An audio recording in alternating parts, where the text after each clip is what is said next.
একজন বিবাহিতা নারী হওয়া সত্ত্বেও রাধা পরপুরুষকে ভালোবেসেছে। এ হলো পাপ, অপরাধ। আর এই অপরাধের শাস্তি আমি রাধাকে দেবই। কিন্তু এই শাস্তি আমি বর্ষণার প্রধান হিসেবে নয়, রাধার স্বামী হিসেবে দেব। এই মুহূর্তে আমরা সবাই মর্যাদা পুরুষোত্তম শ্রীরামের মন্দিরে আছি। আর রাধার জন্য আমার শাস্তি এটাই হবে যে ও আজ থেকে ভগবান রামের সেবা করবে।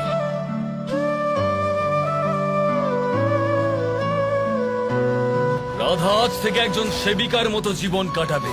আর তারপর শুধুমাত্র সাত্বিক আহারই ভোজন করবে। আর কোন রকমের অলংকার বা প্রসাধন ব্যবহার করবে না। ও শুধু রাম নাম জপ করবে।